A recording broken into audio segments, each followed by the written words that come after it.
Welcome back. This is Monty once again from DPL Surveillance Equipment. This podcast is sponsored by DPL Surveillance Equipment, aka Spy Gadget Rentals. That's hashtag Spy Gadget Rentals. This particular podcast is focusing on the technological differences and also some of the also the other innovative differences between Bitcoin and the other guys, the Mastercard, Visa, American Express, etc., etc. One of the things that we can focus on today has to do with the something that I was reading about today.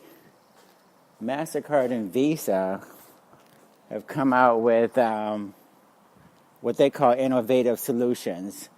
As far as they're concerned, this is one innovative solution. For example, that Mastercard and Visa have come out with today. It's called one-click shopping, which is kind of fucking stupid, mainly because one-click shopping has been around for a while. Amazon actually patented this technology. So once again, we have a situation where the old school industries or old school companies are bringing innovation out that's not really innovative. It's basically something that's been around for a while, and it's not really innovative, okay? The idea of clicking once in a shopping cart and going right to the billing or whatever, or getting that order processed quicker is not really innovative, considering that we've been doing that on Amazon's website for a long time, and they patented that technology already. So one-click shopping, again, is not very innovative, and we need to keep in mind that the innovation, what those guys call innovation, is not really innovative. Okay, Bitcoin is threatening the business model of Amazon, Mastercard, Visa, American Express. All of those guys are basically going to be trying to ward off or fend themselves against these technological solutions offered by Bitcoin. Bitcoin, for instance, is going to bring true innovation because the developers aren't hampered by the bureaucracy, the same bureaucracy that Visa, MasterCard, and American Express and Discover that they have to contend with. The developers in the Bitcoin space, again, don't have to worry about the traditional corporate bureaucracy associated with the other companies. For instance, with Bitcoin, we are able to send and receive money not only anywhere within the United States, but outside as well. There is no possibility of chargebacks. One of the main things that we can benefit from in the Bitcoin space is the inability to do chargebacks. Transactions in Bitcoin, just so you guys will know, for better or for worse, are like cash. Once the purchase is made, it's up to the merchant and the customer to settle any disputes or disagreements. In other words, it's just like going back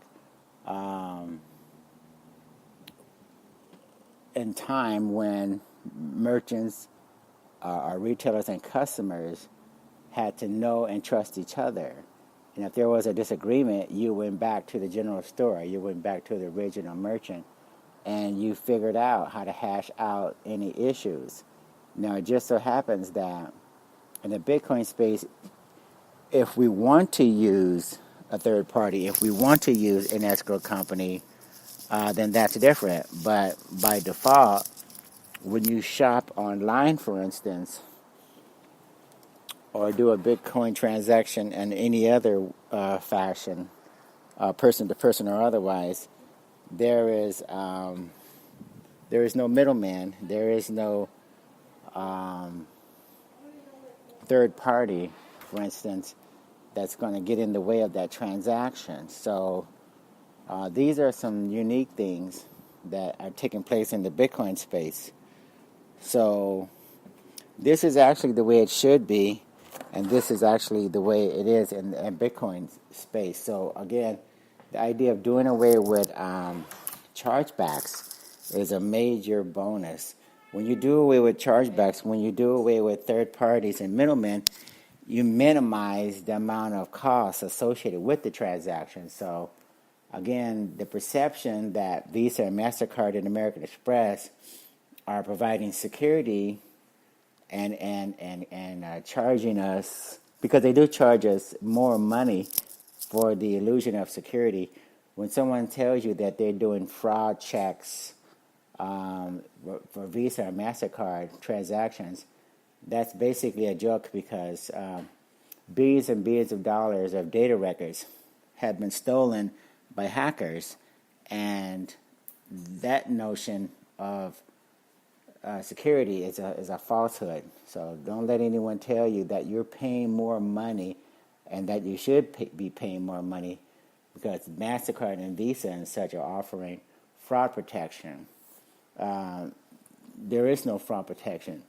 And the hackers who hack into those systems every single day are demonstrating a lack of security, a lack of fraud support, or the ability to prohibit fraud from occurring. Okay, so that's laughable, and we need to not rely upon that falsehood any longer. Now, in the Bitcoin space, because those transactions are like cash, we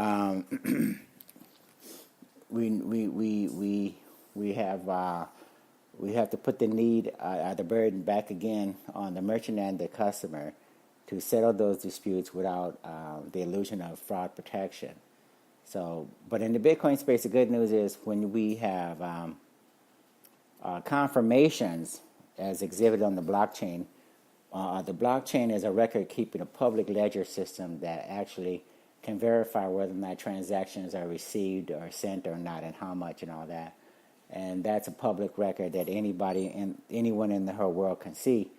So there's a few things that are new and very innovative in the Bitcoin space as compared to the traditional credit card space.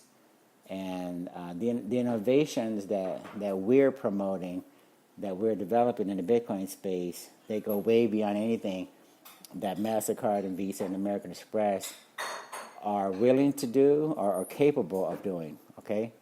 So, for instance, not only do we do away with chargebacks and fraud protection, or the idea of paying for the illusion of that, but we also try and make sure you guys understand that the settlement fees, the service fees, the batch fees, all these other fees, which add up to, they're otherwise known as discount fees. They basically add up to $50, $60, $70 billion a year in additional capital that costs someone. In other words, someone has to pay for all of these fees, and that cost transfers from the customer's pockets and the merchant's pockets right over to MasterCard and Visa and American Express and Discover. When we merchants, for instance, when we charge settlement fees, discount fees, batch fees, service fees, all of these fees, that comes from somewhere. Typically, that means that the product is going to be marked up that much more. So don't let anybody fool you into believing that because someone's telling you that MasterCard and Visa and American Express are charging that those discount fees, that's somehow not being factored into the cost of your transactions as a consumer. It is. And if you do without paying, if we can cut out the middleman and not pay those fees as merchants or customers, then the products are less expensive. The shipping is less expensive. The cost of running your business is less expensive. The cost of buying products and paying for services online and offline are less expensive. So you do it without the middleman and you pay less. Okay, well, what a notion, what a concept. And also remember that when you get rid of all of those fees, the industry grows. Companies like mine, we can hire more people, do more marketing. We can lower the cost of our products. We can afford to have reduced shipping. We can afford rebates and returns.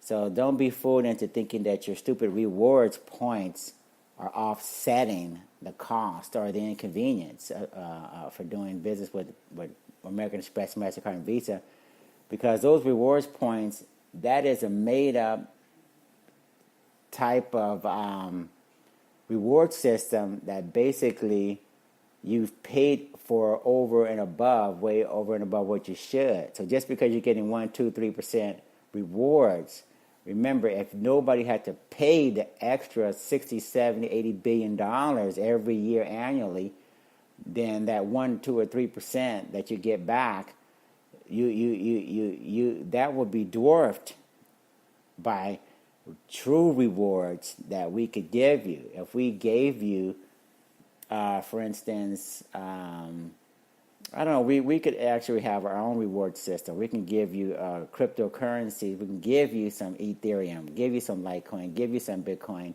in the way of rewards. So these rewards will go up in value, okay?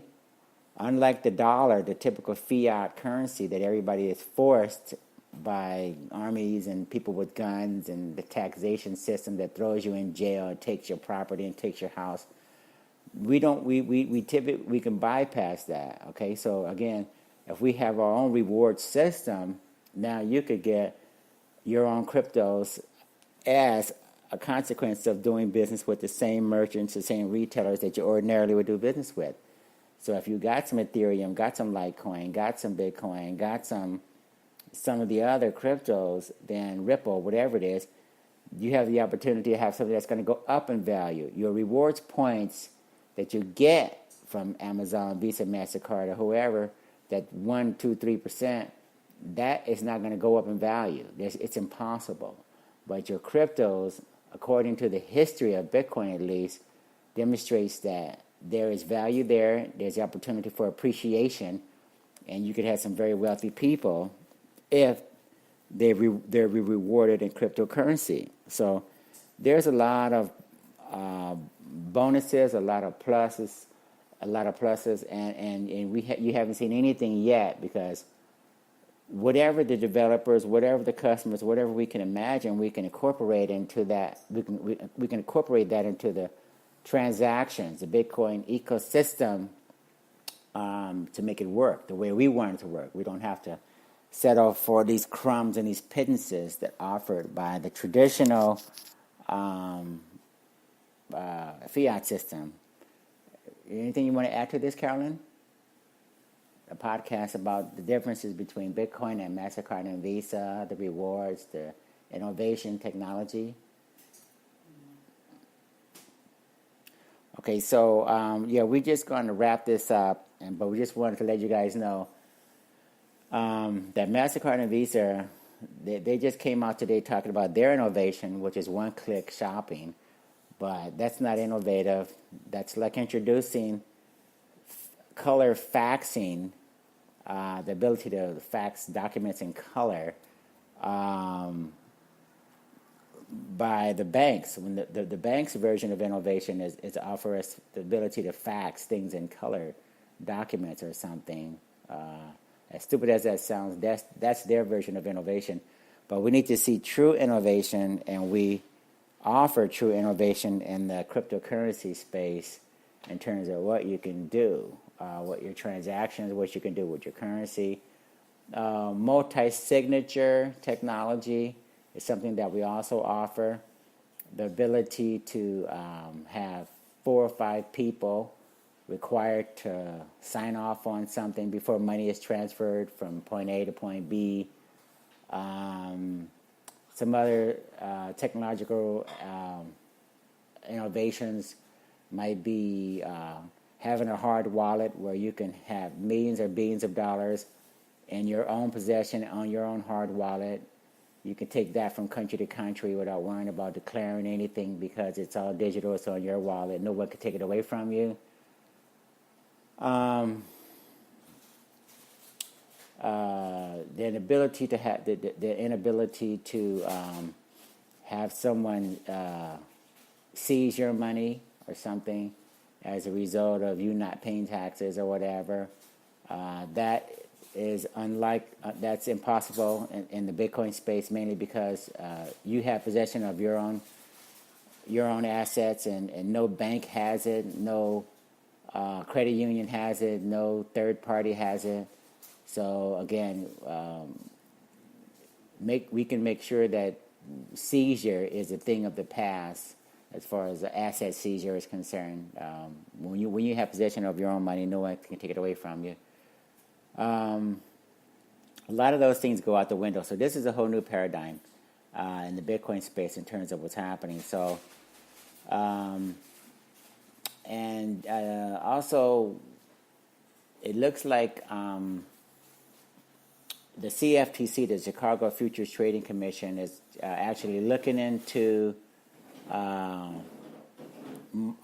price manipulation in the Bitcoin space, cryptocurrency space overall. That just basically means that just in case we have some nefarious individuals who are keeping the price from moving in the natural direction that it should go into, that's being looked into and investigated as we speak. So it's a good chance that the prices of the cryptocurrencies overall could actually go up to the levels where they're supposed to go, because it looks like some of the old school scammers and tricksters who were in the traditional security space went into the Bitcoin cryptocurrency space, and they were probably manipulating the prices by bogus transactions, fake volume, the different techniques that they use to cheat us in the traditional space. A lot of those guys have made it over to the crypto space, and it looks like that's currently being investigated. So I wouldn't be surprised if the cryptocurrency prices started to go to the levels where they're supposed to go to, hopefully, and reflecting the increased pricing maybe. Currently we're at about $7,500, $7,600. So let's see if the prices go up to levels where they should be. Whoever knows what the fair value or the intrinsic value should be, but hopefully that'll be reflected in the Bitcoin prices and cryptocurrency prices overall. So the space looks like it's getting more established, more oversight, more scrutiny, which is good for some of the people who like government regulations and intervention. But Bitcoin doesn't care about regulation, doesn't care about government intervention. What it cares about is just thriving and being a safety net, so when the traditional fiat system collapses, we can have a fallback, okay? Previously, we didn't have an alternative, but now we do have an alternative. We do have a fallback. So as interest rates go up and more people are going to find that they can't afford the mortgages, they can't afford to pay the credit card bills, they can't afford the automobile loans.